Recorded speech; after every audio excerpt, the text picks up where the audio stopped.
everyone says exactly the same thing, and it's all that like your naivety is your complete superpower. If you knew what you were getting into, you wouldn't do it. And that's the same for so many businesses, and that's crazy. It's so true. That's why sometimes people ask me, would you build a second business? Like, no, because now I know, so I will not get myself into Literally, it's the same thing. How did you find the early days in manufacturing? Like, how did you, I guess, find your manufacturer? Simply, like got a car, I started making phone call and just, like going from manufacturer to manufacturer. And this was easy. So the easy part was actually finding manufacturer and just going and with it. The really hard part was, imagine a little girl coming from the fashion industry with my little PowerPoint. And, like just knocking door after door, like, okay, so I have an idea. I want to do cauliflower gnocchi. What went wrong in the early days of manufacturing? Oh gosh. I think I spent too much time home practicing the recipe. Okay. And I think that is great in a way because you learn a lot about your product, but then the process of actually doing your product with industrial machine is a completely different game. Sometimes in this journey that you're like, oh my God, one day you're like, oh my God, I'm gonna be the #1 brand. And the day after you're like, what I'm doing with my life. Yeah. Persistence is the best skill you can have. I always tell people like, okay, doesn't work, what's next? And in Italy it's very different because in Italy if you fail once, you're done. Really? Before we get into today's episode, I want to give a shout out to a special sponsor, Sam Lawrence Recruitment. We all know that finding the right people or the right job can feel really overwhelming, and that's exactly where Sam comes in. He really just gets it. It's not just about ticking boxes, it's about connecting the right people with the right opportunities. He takes the time to understand you and exactly what you're looking for, whether you're building a team or taking that next career leap. So definitely get in touch. Trust me, you'll be glad you did. Charlie is a 3-time founding member of Startup Brands, taking each from 0 to 1 million within 18 months, across different categories, channels and countries, including launching operations in the US and Australia. He is now the founder of Plug-in Brands, an award-winning outsourced FMCG sales agency working with the fast-growth food and drink brands, and Dive-In Agency, a TikTok shop agency helping brands turn social commerce into real revenue. With a background in go-to-market strategy, brand development and distribution through retail and wholesale channels, there isn't anyone better placed to help you supercharge your brand. Charlie and the Plug-in Brands team work with a host of brands, including Moju, Muller, Clipper Tea, Who Gives a Crap, and Lovecorn. So if you're in need of an extra pair of hands to really step on your growth this year, Charlie is the guy you need to be in touch with. Now, if you're running a product business and your inventory lives across spreadsheets, emails, and about 6 different systems, this one's definitely for you. Unleashed is an inventory management platform built for manufacturers, wholesalers, and retailers, giving you one source of truth across your stock, orders, and operations. It automates the repetitive stuff too, things like purchase orders, stock updates, low stock alerts, so that your team can focus on growing the business, not firefighting. They're already trusted by brands like Candy Kittens, Perfect Head, Borough Broth, and Refi, and they integrate with tools you're already probably using, including Shopify, QuickBooks, and Salesforce. So if you're scaling a product business and want to get your operations under control, head over and start a free 14-day trial. And as a Getting to Grow listener, you'll get 1 month free using the code GTGPOD. Getting to Grow is also brought to you by the Coconut Collab. And full disclosure, as I'm sure most of you are aware, I work there. So I know how much love goes into everything that we make. We're all about creating delicious, dairy-free, plant-based treats that do not compromise on taste. From our creamy yogurts to our indulgent desserts, everything's made with coconuts and a whole lot of care. If you're looking for something naturally good but seriously tasty, and my favourite is just our natural coconut yogurt, I have it most mornings with granola and lots of honey. Trust me, you're going to absolutely love it. Hello, welcome to Getting to Grow. Ciao. We have an Italian on the pod today, and actually a different location to usual. We are in Uncommon HQ. They very kindly, where Sunny and Luna are based. But today we have Giulia, oh my gosh, I've forgotten the surname already. Berretti. See, I'm rolling my R's and giving it the Italian flair that it absolutely deserves. To speak all things Sunny and Luna, which is a delicious vegetable-based kind of gnocchi and pastas, and they very kindly sent me some maybe 3 or 4 weeks ago now. Me and my boyfriend had all 3 packets in a week. We were like, this is so good. We tried it with like chicken, we had it with salmon, we baked it in like a bake once. So we're obsessed, we love it. And I love my pasta so much. So to add like my vegetables in is like amazing. But please may you tell us from the very beginning where you were personally and professionally when the idea for Sunny and Luna first came about. Absolutely. So, well, I'm a proper Italian, grew up in the typical Italian family, pasta, lunch, dinner, breakfast, maybe sometimes. But with a background in fashion. So fashion, let's talk about 15 years ago. It's very different from now. I think now shift a little bit. I think it's a bit healthier. I think Instagram and social media in that way actually brought more focus on, like the mental health part, the body image. But at that time was very, thin. That, this like food is damaging, food is not good for you, food, blah, blah, blah. And I was in New York at the time. I was modeling. So really saw that, damaging attitude towards food, especially carbs. Carbs were like, you will go to LA and carbs were like hell, which is like everything was gluten-free. Everything was just like, no, pasta is forbidden. And then after we're moving to London, and I was not modeling anymore, but was still in the fashion industry, more on the production, magazine side. And the interesting part that was not very different. So it was not just a modeling attitude, but was actually an industry attitude. And I think for me that I was coming from, a very traditional Italian family where they didn't see carbs as something wrong. It was really hard and really painful in a way because I felt that all my education system in a way was wrong. So that was a little bit the background where I grew up, but still having this very deep love towards food. And then one day I was, during COVID, I think we all went through different stages. Who was making, like business at home, pasta, cookies, banana bread. I mean, I remember there was a problem. There was no flour in supermarket anymore, like no ingredients. And then I was like, one day I was like, listen, I love my vegetables, I love my pasta. Why I don't try to do something different and just simply combine the two? So, we do flour and pasta together, but I want the amount of vegetable of being as such that when you eat a portion of this Sunny Luna, at that time was not Sunny Luna, at that time was nothing, you will actually intake 105 a day and a portion of your vegetables. Because pasta itself isn't bad. It's just, from a nutritional point of view, it doesn't really add any benefit, let's say. But if you really, like combine with, again, vegetables or protein, chicken, salmon, etc., then it's a very complementary balanced meal. So we always try, to have a portion of vegetables, a portion of carbs.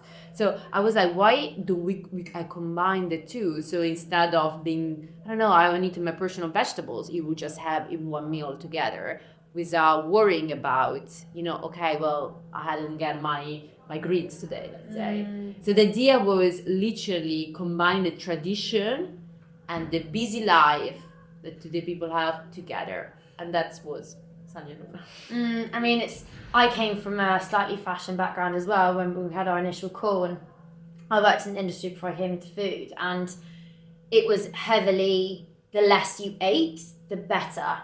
And it was very much that Kate Moss attitude, like, nothing tastes as good as being skinny, that horrible sentence that she said. And I remember one occasion I was sat there and a girl had a cashew nut for breakfast, and it got to lunchtime and she was like, I'm so proud of myself, I've had a cashew nut. And I just remember sitting there and thinking, I don't know if this is for me. Like, I have a ferocious appetite. Like, I run at 100 miles an hour. Like, I do eat a lot. And I really struggled with that because I then found myself eating in the toilet a lot, like in the bathroom, because I didn't want them to see what I was eating because like you were judged. Yeah. So I get the whole like fashion thing. It's ridiculous. Like we all need food, especially as women. It's so bad for us and our hormones if we're not eating and the right things and stuff. And I agree with you. no food is bad, and like pasta isn't bad. It's like everything in moderation. You could say that yes, a whole bowl of pasta with cheese and some butter maybe isn't the best choice for dinner, but ultimately it's still not bad. It's not going to like do anything demonstrous to your being. But I'm glad we now have a product where we can have our vegetables and our pasta. And you're right, for the busy like day-to-day kind of life that we all live, and just, you know, being able to like fry off some of your gnocchi and adding in a lovely delicious sauce is a really great way to kind of like balance your veggies and your pasta. Exactly. And the fact, but what I'm so happy, and I always very loud about it, that if you look at carbs or if you look at nutritional value or calories, our pasta is a tiny bit less of calorie, but very little. So for me, it's not about free from or less. I'm very vocal about that, but it's about actually adding, you know, like nutrition. Yeah. And that's why, for example, I'm so happy that even in supermarket, we are not in the free from or the vegan. We are in the main fresh pasta. You know, we are next to the old label of supermarket pasta or Giovanni Rana, because they literally see us as pasta, just pasta with adding benefit. So it's actually the opposite. It's not a diet free from or like whatever. It's literally adding nutrition. Yeah. I think that's the key. Like, you don't want to be seen as the free from option. You want to be seen as a mainstream, delicious like food produce. And we were speaking earlier about the By Women Built that Ocado have, and how many products actually are in that now that aren't seen as like this niche stew anymore. Like, they are a really big part of like what the UK are eating. And I think London, sometimes we have to be careful because we are in a little bit of a bubble down here. And maybe John in Leeds isn't necessarily, you know, up for it yet, but we're getting there. But in the kind of early days, and obviously you want to scale and make sure that your product can grow with the demand. How did you find the early days in manufacturing? Like, how did you, I guess, find your manufacturer? And then talk me through that process. So this is a tricky one, because I find that this is one of the, especially in the beginning, is the step 0 to 1. That I find the 0 to 1, this is actually one of the hardest one, right? Because when you get to 1, that in a way your idea is, you know, taking shape. So initially, I mean, the way I was doing it was just Googling, which is quite funny. But sometimes I'm like, how people did before Google, the internet, how would you look for a manufacturer? So, and thankfully, being myself Italian, it was fantastic because, you know, when it comes to manufacturing pasta, the Italian are extremely good. They know what they're doing. So I simply, you know, like got a car. I started making phone call and just, you know, like going from manufacturer to manufacturer. And this was easy. So the easy part was actually finding manufacturer and just going and visit. The really hard part was, imagine a little girl coming from the fashion industry with my little PowerPoint. And then a little like plastic bag, because, you know, I was making the recipe at home, right? So I was going with my little prototype that was making my own kitchen. Yeah. And, you know, like just knocking door after door, like, okay, so I have an idea. You know, I want to do cauliflower gnocchi. And this is the one I made at home. Can we do it a lot? And they were like, excuse me. Also, you know, the Italian industry is very male dominated. Okay. They are all like in their between 50, 60, male, white. I mean, I want to sound, you know, like very against, but it was hard because they were literally looking at a little, you know, like spoiled girl that didn't have nothing to do, and she was just having a hobby. And I was like, this is not a hobby, like this is real. But I think similar to you, and I mean, we had a chat earlier. I think I'm a very motivated person. I think I got that grit. My dad is also an entrepreneur, so I think it runs in the family.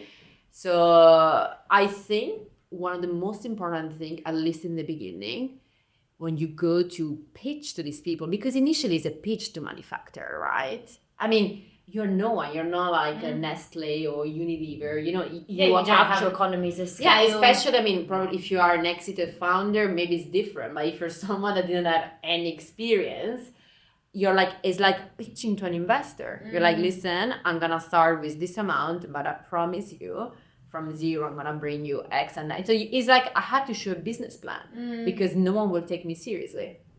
And I have to say, listen, I had quite a lot of no. But for me, I always say something that this has been almost the core of my life. I think that rejection is redirection. Mm-hmm. So every no, I think it eventually brings you to a different path.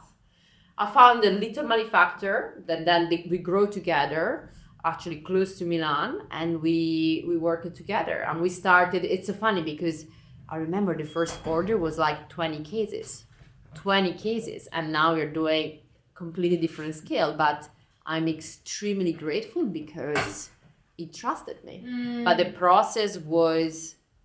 I treat him as an investor. I treat him as a partner. I build a business plan. I went there. I explained in the market, the idea. So, it was, you need to build a partnership. You need to convince them where you're coming from. No experience and no product market eventually, because there was nothing. Yeah, I think that's absolutely right. And actually a lot of the founders I have spoken to, and also like how I do a lot of my day-to-day business when I'm with Coconut, it's all about partnerships. It's how you build up that relationship. Also, they have to believe in you, and you need to sell them yourself as well. And guys, this isn't, as you said, this isn't a hobby. This is something I want to do for a long time. Like, are you in? Like, can we go on this journey together? And that makes it more exciting. And then they have your back. Yeah. You need to make them excited. You need to make them believe that they're gonna make a lot of money with you. Yeah. I'm sorry, we're gonna make dollar bills.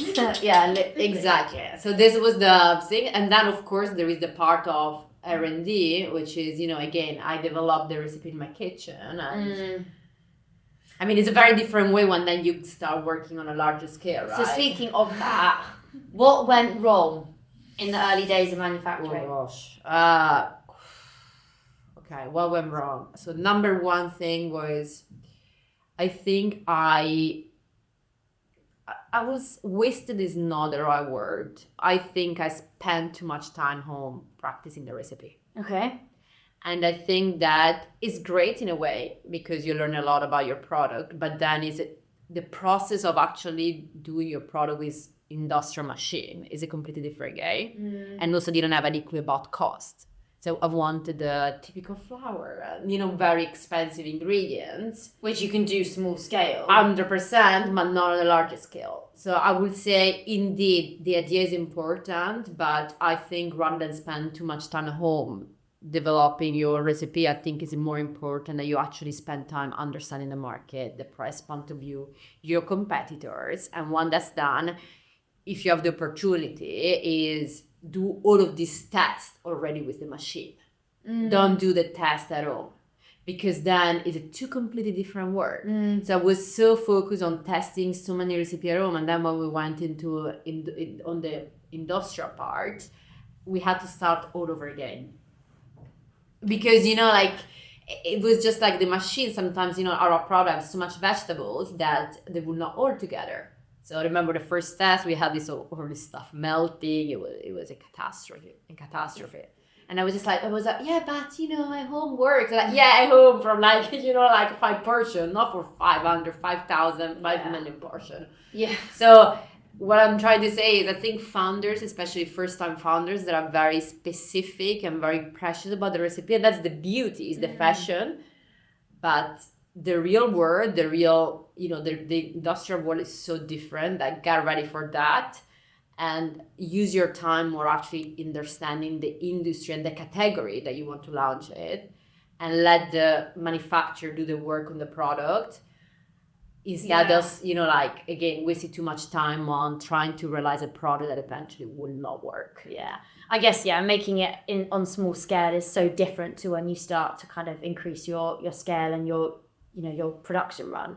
And actually what you said, I think is correct. Like, they're the manufacturer. It's like they know exactly how that part of the business works. You're clearly amazing at like innovation and like understanding exactly like what you want to bring to market. You're the face and the brand. So go and like get the customer data, go and speak to like the end customer, go maybe start getting some sales meetings. Like, that's where you're best placed, and like kind of leave them to do that. Obviously input, and you must do, and make sure that they're on to what you want to bring to market as well. But it's really unrealistic to think that you're going to know how to also understand a manufacturing plant as well. No, and it's a waste of your time, frankly. Like, go focus on your numbers, focus on your margin. I see so many brands like launching in supermarket with very unrealistic margins. And I'm just like, focus on actually making, like the cogs. Yeah, make it work. Make it work. Yeah. And work with your manufacturer on making them work. But let them do, even the source of the ingredients, etc. They know that. They know the scale, etc. That you also need to trust. But I think if you decide to work with a manufacturer, you put like a contract in place and let them then doing their work. Of course, you are the client. Yeah. You say what you want. Yeah. So it's not that you do that, but you need to learn how to let it go and let also other people doing their work. Yeah. Because otherwise, especially in the beginning where you have so much to do, it's not gonna work. So in those early days, if you could go and give someone maybe sat listening at home thinking, that's where I am now, like what would you say is your biggest piece of advice from learning, take from learning from those stages? I think definitely have a very clear relationship with your manufacturer. Who owns the recipe? Who doesn't own the recipe? That's extremely important. A contract in place is fundamental. I see a lot of brands working with manufacturer without any piece of paper. And again, a contract is just, if someone wants to break the contract, they can do it. But I think having two parties sitting down and signing a piece of paper, it shows that there is commitment from both sides. And that's fundamental. It's a partnership, as you said, right?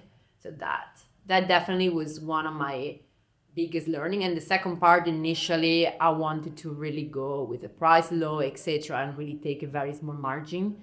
And I'm so happy I didn't do that because you really underestimate the amount of money that you need to then invest into the marketing, how many things goes wrong, and then eventually you lose so much money that you need to spend. So if you're already launched with a product that your margins are very tight, it's going to get tighter. It's going to get tighter because people then like, oh, we're going to grow. And like, actually, other way around, it doesn't work like that. You have no idea how many hidden costs you have, and you need to account for that.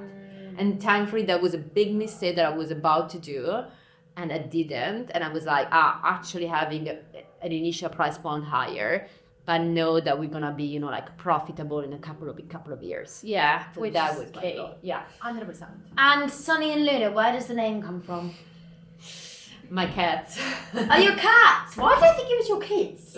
No. People think it's sometimes me, like a couple of friends, etc. No, actually my cats, because I don't know, I was home, I was really thinking about the name, and at some point my husband looked at me, we look at the cats, he was like, oh well, Sunny and Luna. I love that. And I'm obsessed with my pets. I have to say that, they were there when I was learning the recipe, right? So they're actually my guidance. They're great listeners, those cats. 100%. Yeah. And so you've done the first production. You've learned kind of how to work with the manufacturer. You got the name, you got the branding.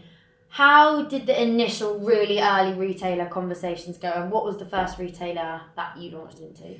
So we were quite lucky, I have to say, because we never really got a no. Everyone always was very interested because we are in a category that is very old in the UK. The fresh pasta, the pizza, all of this category, there is not really much happening when it comes to challenger brand. So you have knowledge of the FMCG, world of the UK, which is fantastic. So you know that when it comes to drink, snack, plant-based milk, etc., there is a proliferation of fantastic brand. But if you actually look at the fresh pasta, there is not much happening. I think because it's fresh, on label is very heavy, so it's a very difficult category. So in a way, it cuts a little bit the competition with challenger brands. Yeah. But at the same time, there is really nothing happening. The eyes really saw a gap in the market, and so my first conversation was at Bread and Jam with the buyer of Whole Foods Ruiz, and I think the company was not even registered then, guys. I think she's aware of that now. She knows, but I went there with a little plastic bag. I didn't have nothing. Yeah. Honestly, if I think about that, I'm always embarrassed. But anyway, and I just put a pitch deck together, a few slides, this little gnocchi in this plastic bag. And I went to her, I was like, listen, your fresh pasta category is very poor. You just have really good, like Italian brand with very traditional pasta, but you have nothing actually a little bit more funny, healthy, tasty. And this is what I have in mind. I think it will be great. And she loved it. Loved it. And didn't have a packaging. And she was like, I think this is going to be great. And she was like, okay, work on the packaging. Come back to me in 2 months. We're going to launch, like in 3 months. And so Whole Foods is great. I have to say, like, they are fantastic. Yeah, and I go there a lot, not to buy my food, because I wish I need to buy an oligarch if that was my weekly shop, but more just to like it's constant inspiration and like what brands I want to chat to on the pod, because ultimately like that's where brands start. It's Harvey Nichols, it's like Selfridges, it's Whole Foods, and it's Town Organic. Those are the 4 kind of like early stage where you're going to see the brands that then obviously get the Ocados, and then they go into like the Waitrose, and then they eventually get the Sainsbury's and Tesco. That's generally the trajectory. Sometimes it's different and you get the anomalies that go into Tesco first and are like Jesus, but ultimately that's how you see. And I think Whole Foods, they really get FMCG, and they get small FMCG, and they back small FMCG because they want to bring the newness, and they want to have what's like in store, as they want the exclusivity as well in the start, and they want to showcase that actually like they are bringing these really cool brands to market. So Whole Foods is an amazing partner, and I have to say, like, obviously I work with a couple of buyers as well from Coconut side, but always have like a great experience. They are fantastic. And I have to say, I mean, I lived in the US previously, I kind of obsessed with this whole food concept. And I mean, I hope one day we're gonna go there again, that the scale of Whole Foods in the US. I know, it's different gravy, isn't it? Very different Europe, but it was, so for us, it was literally like, I remember in 4 months, we did Whole Foods, Plant Organic, Selfridges, all the, niche. And then, as you said, very, like, I would say traditional, like organic path, which was Ocado. And then we had literally Sainsbury coming to us, which was fantastic. So, and again, for me, the best part, this part that we are, in the fresh pasta category. They don't see us as a vegan, gluten-free, etc., but they really see it as the fresh vegetable pasta, a proper company in the fresh category. Yeah. And how do you balance the scaling of the product, but staying really true to what Sunny and Luna are and all the products and ingredients? Okay, so that, has been not challenging, but I had a lot of thoughts about it, right? Because we launched with a quite premium price we launched 2 years ago in Whole Foods, and now we're actually reducing, which has been great. So it's nice because we are normally doing other way around what brands do. So we're not getting higher, but we're getting lower, precisely because we managed to buy more ingredients. So for now, it's been really good. But the only issue I have is that we don't have much ability to do a lot of different shape of pasta, a lot of different, just different SKU into the pasta format. So we're very strong with our gnocchi, for example, but at the moment we cannot do gnocchi. So I had a moment that I was like, okay, we have a choice here. Either we expand into more pasta shapes, but that it might means we need to compromise on quality ingredients, or we just focus on gnocchi and we do gnocchi really well. We focus on keeping the same, vegetable supplier, and we just go, higher on one SKU. And that's what, until now, we decided to do that. Because I just cannot, compromise on that. No. So I prefer to do less, but well. Yeah. And gnocchi works so well. Is the product, our consumer loves. We sell extremely well. And I was like, you know what? Let's focus on less SKU, but proper SKU. We don't cut on quality and, all the, important part that are fundamental to keep the business vital. And maybe you're working on expanding on a more complementary product that will keep, all the quality and benefits of Sunny Luna, instead of differentiating different pasta shape that will not have the same quality. I think that's so important. You see a lot of brands that maybe jump into other categories or different things quite early on, and it might be fantastic for their growth, but you might then lose your initial customer base of the people that bought you for the quality and what you gave them and what they found really special about your brand. So I think it's important to stay in your lane in the kind of early days and really nail that niche and get that really right. You want to be known for something, so like make sure that you're known for it. Exactly. Sometimes some people say, oh, you're not scared to be a gnocchi brand. I'm like, well, actually, I'm just happy that people know who I am and we are. You know, like, that doesn't matter. I mean, like, I'm just really happy. But, oh, yeah, Sonia and Luna, the gnocchi. I'm always like, oh, wow, they know us. And yes, maybe, you know, of course, I don't want to do only gnocchi with Sonia and Luna. But the fact that already people remember us, I think is a fantastic thing. And I'd rather to be remembered for something good than be remembered for, like, I don't know, jump into so many categories, do, you know, like medium average products in a way. And what surprised you most about running Sunny and Luna? To be honest, how quick things can go in the UK. I mean, sorry, but I can't, you know, like, I've been in London now for 13 years, but in Italy, everything moves so slow, especially when it comes to startup. Okay. And here, I mean, I don't know, because maybe we got lucky, but we had a pretty amazing journey, and I love all the, I don't know, the community. I found it fantastic. Yeah. For me, that's really, the best part has been the community and the fact that if you really want something, if you're really, I don't know, you know, I'm a quite stubborn person, I have to say. Similar to you, we were chatting before. If I want something, I'm gonna go. And I think persistence is the best skill you can have. I always tell people, like, okay, doesn't work, what's next? Mm-hmm. And in Italy, it's very different, because in Italy, if you fail once, you're done. Really? People would always remember you for what you failed. Okay. Well, I think UK is much more on a, let's say, American attitude, which is like, oh, it didn't go well. Okay, so what do you do next? We almost embrace it as well, especially if you look on like LinkedIn. All people are speaking about is their failures and like what's going wrong for them.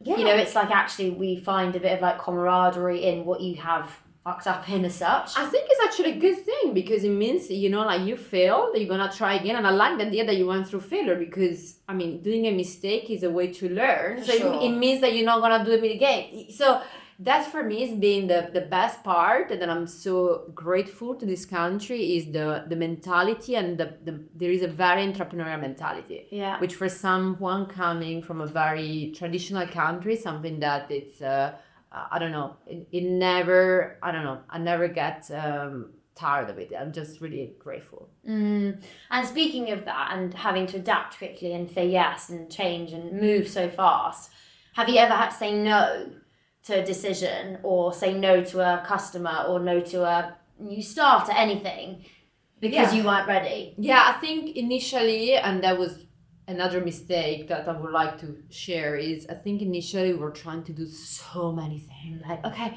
let's launch in the Middle East, let's launch in Europe, let's do this, let's do that. And at some point, especially with all the Middle East, like abroad, and I was really focused, and also food service. We do a little bit of food service. We still do in Italy. Actually, that's the only Italian side that we have. But I think it was too much. And I think at some point I noticed that instead of growing, I was spreading myself in so many different things.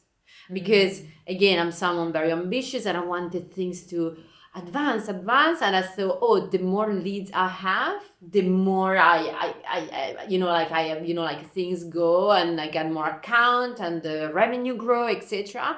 And actually realize that sometimes it's much better going slower but well. And sometimes you have this feeling which is not pleasant, which is like, oh, I'm stuck, things are not moving. But eventually, if you look back, it's not true. You just, I think, focus, and this is something that the UK market did extremely well. I think UK is a very focused country. Like, the people that really focus, you know, like maybe fewer account, but execute in a very good way. Also, it's a good way to test and learn and test quickly. So if you focus on one thing, if you know you get a month into it and you haven't seen that account grow, but you've done 5 consecutive days a week for 4 weeks, it's probably, you know, you put in everything, it might not grow. Whereas actually, okay, tick that box, move on. If you'd scattergun approach, it's 10 accounts, but not given it the time, you don't actually know which one's going to work and which one's not, and that can potentially like long term be worse for the business. Exactly, because also there is also an amount of money invested in the back, your energy, the team, etc. So eventually you're just like, well, actually you also don't understand. I'm a more retail business, food service business. Can I do those? So it's also lost of energy and focus in a way. Yeah. So this was something that we had a couple of opportunities, and I was just like, you know what, let's just focus on the UK. Let's really build a successful story, and with this successful story, then you go abroad. But you don't go abroad before you actually nail the country. I think this is, especially us, we are still a very small team. I like to keep the team small and being profitable. That's for me the most important thing. Yeah. And then you grow. And I mean, don't get me wrong, I think every business has a very different way to do things. So far, for us, this has been the best strategy. And how is Sunny and Luna funded? So we did a friends and family round with some angel investors. So this we raised around 550K. And this served, to help with the launch in Sainsbury, marketing activities, the salary. From September, we are profitable, which is a great news. Then we need to decide how much we want to invest into marketing. Course, that's a different because at the moment, all the profit that we're getting, we actually want to reinvest into marketing. And absolutely. This is the year of the brand. You're building brand awareness, and this is extremely important. But realistically, I think we are gonna be fine until we are launching a next big account. And then we will probably need to raise again. All the fund will be used again for probably hire more people, marketing, maybe an expansion. We don't know yet. We are thinking, of course, about Europe, given that we also manufacture in Europe, so it will make a lot of sense. But again, I learned on the way that I prefer doing less, but quality rather than quantity. That's been my teaching. Yeah, I totally agree. Quality or quantity every time. Really hard though to kind of get your brain into that mindset, because when you are in the early stage of being a founder, you want to do 100 things, and ultimately, it's impossible to do 100 things well. Yeah. You can do maybe 25 things well. But in those early days when you had your 550K circa, if there's a founder home again listening, where would you suggest they put that money? If you don't know, obviously you don't know much about the founders at home. Yeah. So very broad, kind of where would you put the cash? I would say to support all the account you have. If you are in Ocado, let's say, or Whole Foods, etc., invest in a lot of samplings, trying to put the product in people's mouth. It's a slow way of sampling, trying to build brand awareness is a big word, because you don't also want to invest too much if you're not available, right? Because that's one mistake that a lot of people do. We were doing in the beginning. Let's try to reach so many people, but then you're Whole Foods, Plant Organic. Where people 10 stores in London. Exactly. As you said, we tend to think that London is the center of the world, but it's not. No.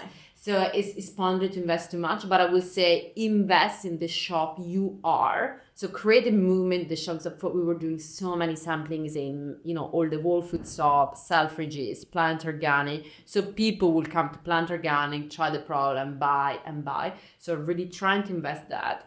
Probably hiring, trying to hire someone good that can help you. But do not overspend. Do not hire someone too senior, because it's pointless. If you have few accounts, what would you get someone senior? You need a doer. Exactly. You need a doer. You don't need someone behind the desk and just strategy. Later, when you're Coca-Cola size, you can have 10 strategists. Exactly. But right now, we all need can you go out and do that sampling, because I need you to be there. You want someone that he do the sampling, he sends email and move the boxes and need to send sample to a buyer. That's what you want. Yeah. You don't want a big strategy piece of paper, or I don't know, a brand awareness piece. No. And again, for us, the most important part was literally try to put the product to people's mouth. Where we were selling. Again, do not do in the middle of the street where people cannot buy. You need to do it in a targeted place, sampling. very targeted samples. That's the most important things. And what does scale mean to you? Is it more products, more households, deep impact, or something else?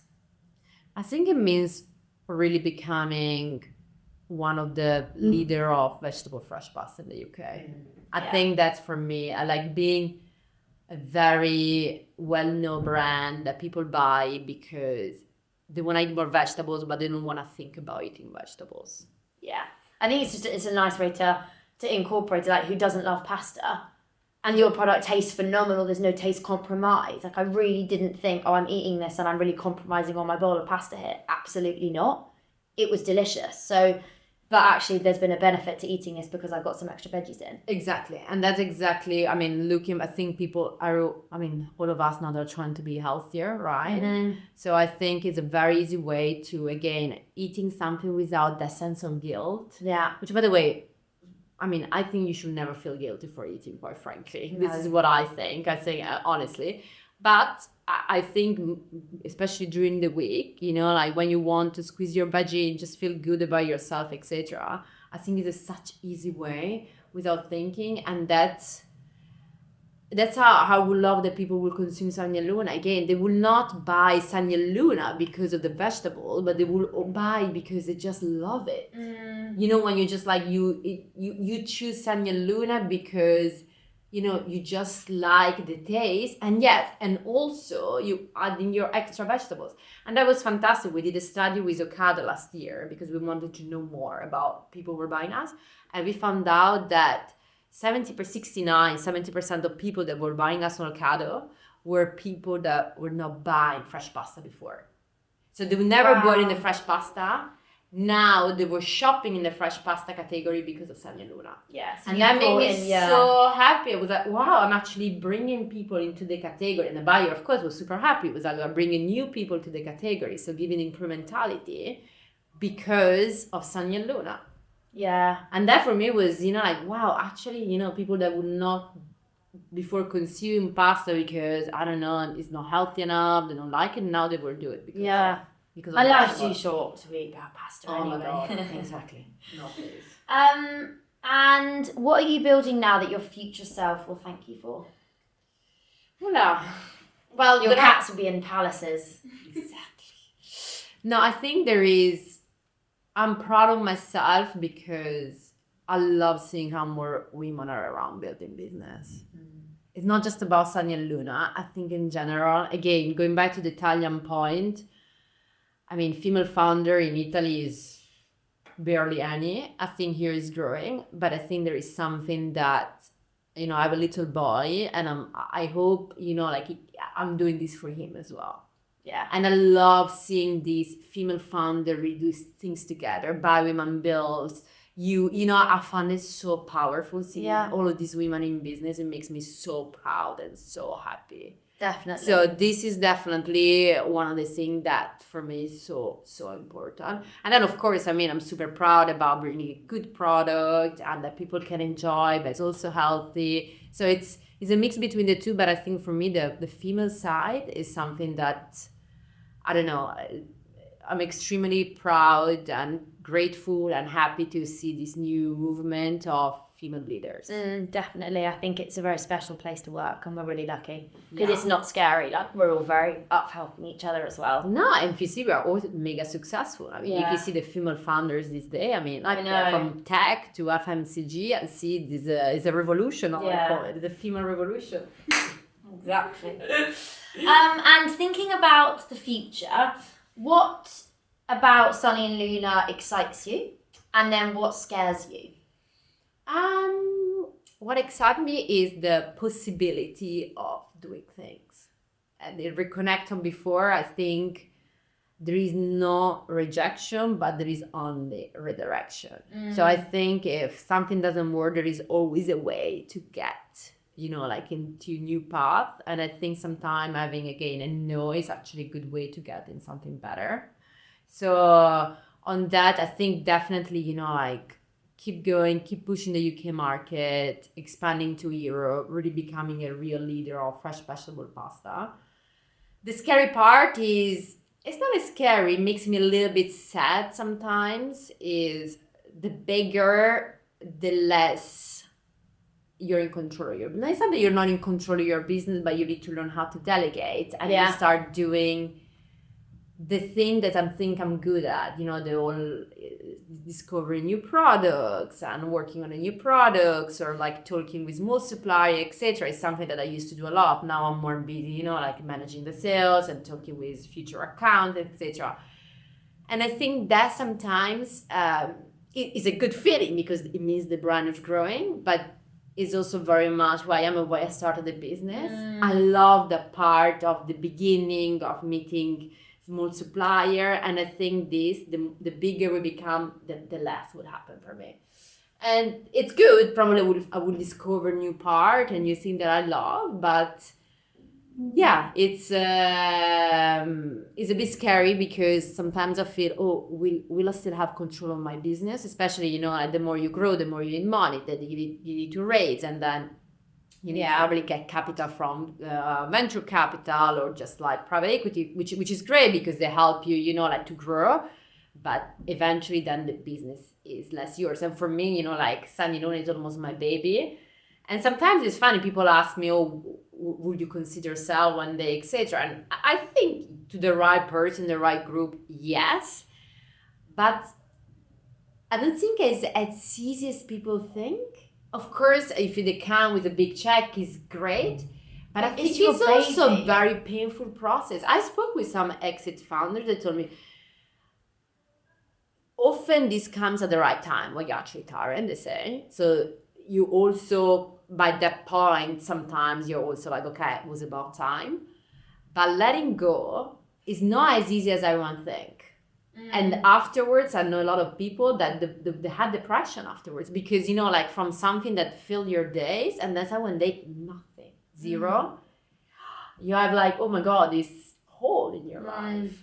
I know, we were literally speaking earlier about like, wouldn't it be so nice to like take a year off and just go traveling, but I think after like, a month, I'd be like, I need routine. No, you would be like, hey, I'm going to do another business. Yeah, because I work like that. I'm very like, can't take my foot off the pedals, like stuff. So it would be really hard to like, I don't switch off. So I don't know how I'm thinking. I know, me neither. Here I come to my life. Like it's really hard. But again, a lot of founders, and I listen to a lot of podcasts, yours included, but they say that often when that happens, it was about time. Yeah, it was the right time. Yeah, it was the right time. It's like you also, your brain's telling you, okay, you actually need to let it go. And what, if you weren't doing Sunny and Luna, what would you be doing? Oh my God, this is a question that a lot of people ask me, and it's a tricky one. You know, I think I would do something in food. So my parents,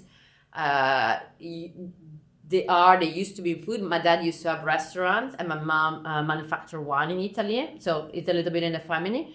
So I would probably do something related to that. I just really love food. I love people that work in food. Yeah. It makes me so happy. I don't think I will ever go back to fashion. I still like fashion. I have a lot of friends that work in fashion, but I was really miserable. Well, food just makes life better. So definitely something related to that. And what's been the highest high and the lowest low? I think the high is probably the Sainsbury Lounge, I would say. Yeah, because it was it was not only that, it was, of course, it was massive for us, but was also very organic. It was a very pleasant, smooth journey. It was not like we didn't bother them. It was not like emailing the buyer and asking to actually reach out. Yeah. And the relationship with the buyer was fantastic. It really felt like a real partnership. Like they wanted us. We wanted, of course, getting in their fridges. So it felt like, oh my God, we're becoming a real brand. And seeing the pack, you know, like in the fridges, it felt, okay, we are actually a real brand. Yeah. You know, and also like people buy it, so therefore like what you set out to achieve. Yeah, and going to supermarket and seeing people picking your packet. And you know, imagine I arrived in this country 13 years ago, you know, like as a little girl studying, a bit lost, hated the UK food. So for me, thinking about that little girl 13 years ago, coming here that I was doing buy my little groceries, somehow 13 years later, actually I'm selling a product here. It's, I found it, wow, sometimes I'm like, okay, that's actually happened. Yeah, it's really, really cool.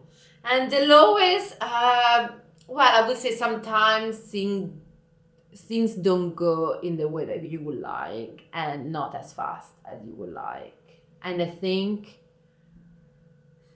in the first place, you're disappointed. You're like, why this is not happening? Why it's taking forever? You know, like you really have this roller coaster sometimes in this journey that you're like, oh my God, one day you're like, oh my God, I'm going to be the #1 brand. And the day after you're like, what I'm doing with my life. Yeah. So I think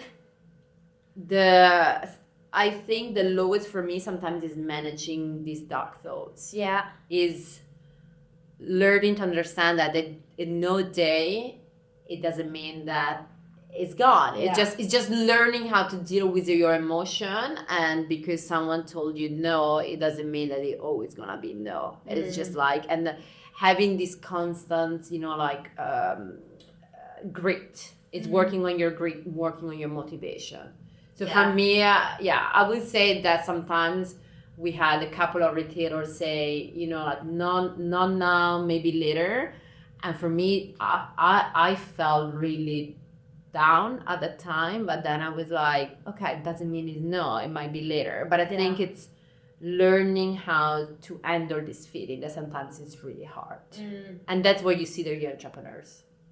That's, for me, when people ask me, I don't think a real entrepreneur is someone that is extremely successful. I think are the one that are actually ready to go down and rebound. That they have this flexibility to really constantly rebounding and rebuilding, because that's what's hard, is the roller coaster. Yeah. That's for me is the hardest part. And no process is ever linear. So you are going to go up, down, up, down, up, down. And, you know, one of the biggest things that always comes out of the podcast is in the early stages, everyone says exactly the same thing. And it's all that, like, your naivety is your complete superpower. If you knew what you were getting into, you wouldn't do it.